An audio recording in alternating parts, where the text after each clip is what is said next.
தோழர்களே, பெரியோர்களே, நண்பர்களே, அனைவருக்கும் வணக்கம். ஒரு வழியா விஜய் அரசியல் முடிஞ்சு போச்சு. முடிஞ்சு போச்சு இல்லை, ஆரம்பிச்சிருக்கு.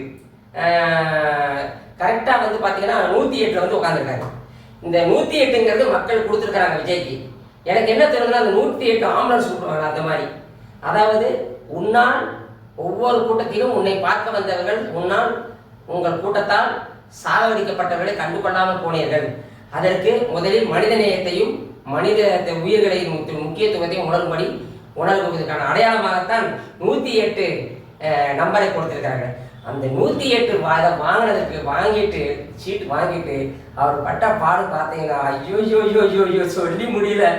கிட்டத்தட்ட 5 நாளா திரும்ப போய் இந்தாங்க, திரும்ப போய் கவர்னர் போய் பார்க்குறாரு. டெய்லி போய் பார்க்குறாரு. 5 நாளா தொண்டையில சிக்கின முள்ளு மாதிரி முழுகவும் முடியாம, துப்பவும் முடியாம தவிச்சாரு.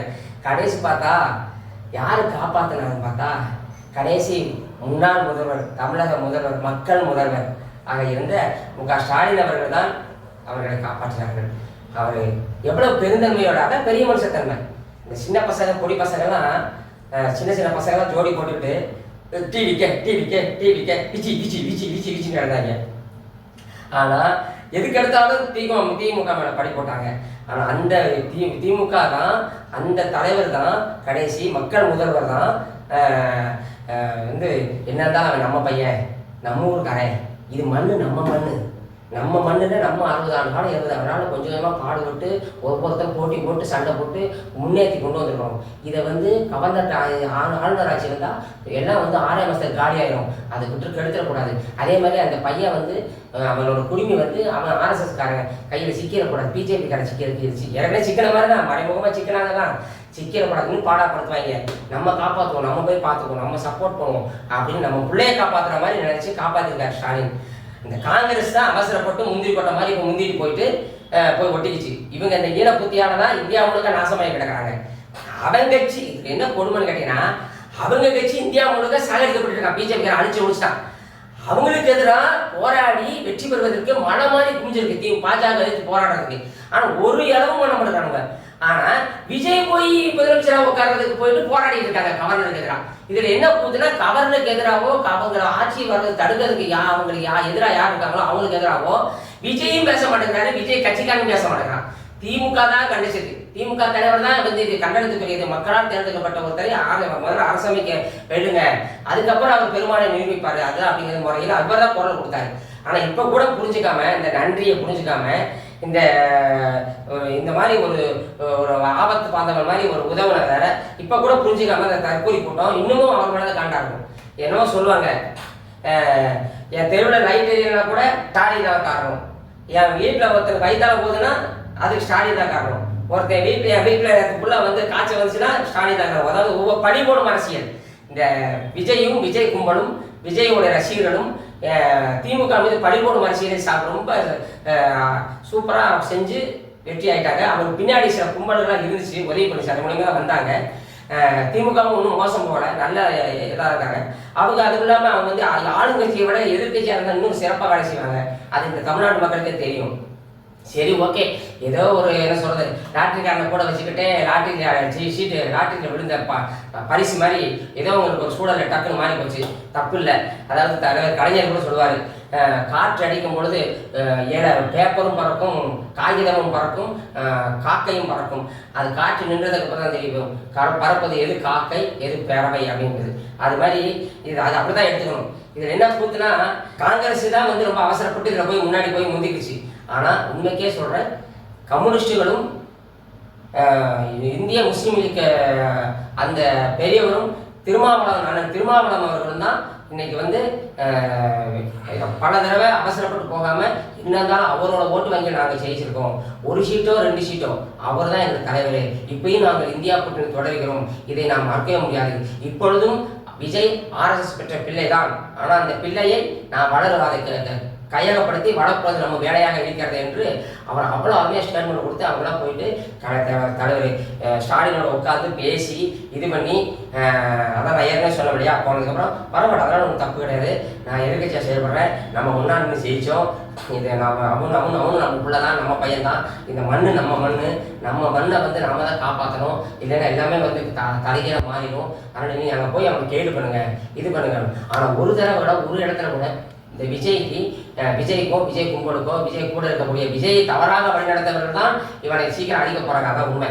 அந்த கும்பலுக்கோ வழிநடத்தவர்களுக்கோ ஒரு தடவை போய் ஸ்டாலின் ஐயா பாருங்க, ஐயா வாங்க, நீங்களே எதிர்கட்சியில் உட்காருங்க, நீங்க எங்களுக்கு சொல்லிக் கொடுங்க, நாங்கள் கத்துக்கிறோம், எங்களை வழி நடத்துங்க, நாங்கள் உங்க பிள்ளைய மாதிரி அப்படின்னு ஒரு தடவை கூட போய் பார்க்கல, சந்திக்கவே செய்யல, இது பண்ணல. ஆனால் அவர் பெருந்தன்மையாக அவர் பாராட்டின பரவாயில்ல, நாம வந்து குறைஞ்சபட்சம் ஒரு ஸ்டேட்மெண்ட் கொடுப்போம் சொல்லி ஒவ்வொரு ஸ்டேட்மெண்ட் பார்த்தீங்கன்னா அப்புறம் அருமையான ஸ்டேட்மெண்ட். இப்போ வரைக்கும் பதவி ஏற்ற வரைக்கும் வந்து முக ஸ்டாலின் ஸ்டேட்மெண்ட் அப்படி சொன்னேன்.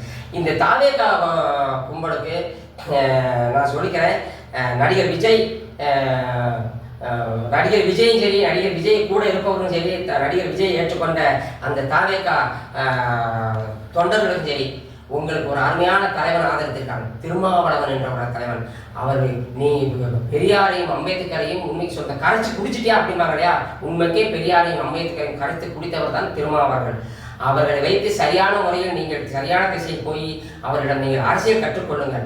அவரிடம் வந்து நீங்கள் வந்து அரசியல்னா என்ன, பெரியார் தத்துவம் என்ன, அம்பேத்கர் தத்துவம் என்ன, இந்த இரண்டு தத்துவம் இந்தியாவை எப்படி வழிநடத்தும் என்பதை புரிந்து கொண்டு நீங்கள் செய்வாங்க. திரும்பவும் போயிட்டு டிவிக்கே பிச்சி பிச்சி பிச்சி பிச்சி அப்படிலாம் பண்ணிட்டு கூடாது. இந்த சின்னத்தனமான சில்லத்தனமான பண்ணாதீங்க.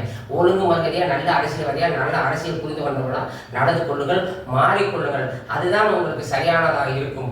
இந்த 2026 தேர்தலில் நடந்த விஷயம் என்னவென்றால் ஒரு சூதாட்டம். ஆனால் எல்லாமே RSS பாஜக அமித்ஷாவுடைய ஏவல்களால் செய்யப்பட்ட ஒரு சூதாட்டம். எப்படி கேட்டீங்கன்னா, ஏற்கனவே 2 பேர் அண்ணன் தம்பி, ஒருத்தன் விஜய் ஒருத்தன் சீமான்.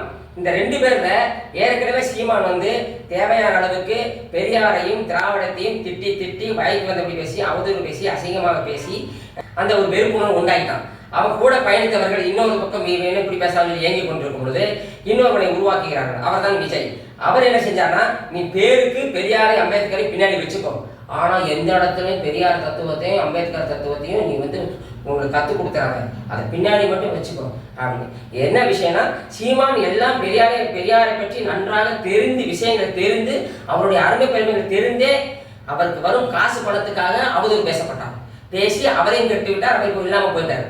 இன்னொருத்தர் பெரியாரை பற்றி எதுவுமே தெரியல, ஆனால் தெரிஞ்ச மாதிரி பெரியாரை அம்பேத்கரை வச்சுக்கிட்டு பெரியாரை பற்றி எதுவுமே பேசாமலே ஜெயித்து இன்னைக்கு வந்து மக்கள்கிட்ட வந்து முன்னாடி வந்து ஒரு அமைச்சாங்க. ஆனால் இது என்ன கூத்துனா, எல்லாருமே வந்து திமுகவை வைத்தார்கள், திமுகவை. ஆனால் விஜய் எந்த இடத்திலும் அதிமுக விமர்சனம் பண்ணலை, பாஜக விமர்சனம் அன்றும் இன்றும் என்றும் விமர்சனம் பண்ண போவதில்லை விஜய் அவர்கள். ஆனால் திமுகவை சீமான் எதிர்த்தார், விஜயும் எதிர்த்தார், பாஜக எதிர்த்தது, அதிமுக எதிர்த்தது. திட்டமிடப்பட்டு எல்லாரும் கும்பலும் சேர்ந்து ஒரே காஞ்ச மரத்தை கல்லெறியும் போல ஒரே நேரத்தில் எல்லாரும் அட்டாக் செய்தார்கள். இது இன்னொரு விஷயம். இந்த மண்ணில் ஏற்கனவே வந்து நமக்காக உழைத்தவர்கள் அதிமுக திமுக ஆகிய 2 திராவிட கட்சிகள். நம்ம சிறப்பாக தான் இருக்கும். இந்தியாவிலே தென்னிந்தியாவில் சிறப்பாக இருக்குது, அது தமிழ்நாட்டுக்கான ரொம்ப சிறப்பாக இருக்குது. எனக்கு என்ன கெட்டு போச்சு, ஒன்றும் கெட்டு போகலை. ஆனால் இந்த சிறுவர்களுக்கு நம் தலைவர்களை பற்றி சொல்லிக் கொடுக்காமல் விட்டுட்டோம், அது நம்ம பெரிய தவறு. இந்த முறை என்ன நடந்திருக்குன்னா, முன்னால பார்த்தீங்கன்னா பெரியவர்கள் பேச்சை சிறுவர்கள் கேட்க வேண்டிய சூழல் இருக்கும். இது தப்பு ரைட்னு சொல்லி கொடுப்பாங்க. நம்ம கஷ்டப்பட்டு உழைச்சி சம்பாதிச்சு பணத்தை கட்டி படிக்க போட்டு அந்த பிள்ளைங்க எல்லாம் தெரிஞ்ச மாதிரி, எதுவுமே தெரியல அதான் உண்மை, ஆனால் எல்லாம் தெரிஞ்ச மாதிரி இந்த ஜென்சி தலைமுறை பெரியவர்களை வந்து அட்டாக் பண்ண ஆரம்பிச்சு. நீ வந்து விஜய் போடு, தாத்தா பாட்டி முதல் அவர்கள் மீது இருக்கும் தன் பிள்ளை தன் பேரன் தன் பேத்தி என்ற காரணத்தை வைத்து அவர்கள் மீது கொண்ட பாசத்தை இவர்கள் வந்து பயன்படுத்தி நீ விஜய் போடு, இல்லைன்னா நான் வந்து இதாக நீ சத்தியம் பண்ணி அப்படி இப்படி நிறைய உத்தரவு வாங்கி இது பண்ணிக்கிறாங்க. இந்த அதாவது சிறுவர்களும் பெரியவர்கள் தோத்து விட்டார்கள். இந்த சிறியவர்கள் வேற ஒன்றும் செய்யவில்லை, தன்னுடைய சித்தப்பாவை, தன்னுடைய பெரியப்பாவை, தன்னுடைய அப்பாவை, தன்னுடைய தாத்தனை, தன்னுடைய கூட்டனை, இன்னும் எத்தனையோ உறவுகளை இவர்கள் தோற்கடித்திருக்கிறார்கள். இப்பொழுது வெற்றி பெற்றதெல்லாம் சிறுவர்கள் தான், பிள்ளைகள் வெற்றி பெற்றிருக்கிறார்கள். ஆனால் அந்த பிள்ளைகளை வழிநடத்தக்கூடிய மூத்தவர்கள் தோற்றுவிட்டிருக்கிறார்கள். ஆனால் மூத்தவர்களுக்கு தெரியும் எது நல்லது என்று தவறு என்று, ஆனால் சிறியவர்களுக்கு எது தவறு எது நல்லது என்று தெரியவில்லை. அதனாலேயே இந்த சூழல் வந்து இப்படி மாறி போச்சு என்பதால் அது எல்லாமே வந்து திமுக எதிராக போகும். திமுக எதிராக விழுந்த ஓட்டு திமுக எதிரான ஓட்டு கிடையாது. திமுக பிள்ளைகள் ஆசைப்பட்டதுக்காக ஒரு முறை போட்டு விட்டார்கள், அவ்வளோதான். அது கொஞ்சம் மெச்சூரிட்டி ஆயிடுச்சு, அதனால 108 வந்து நின்றுச்சு.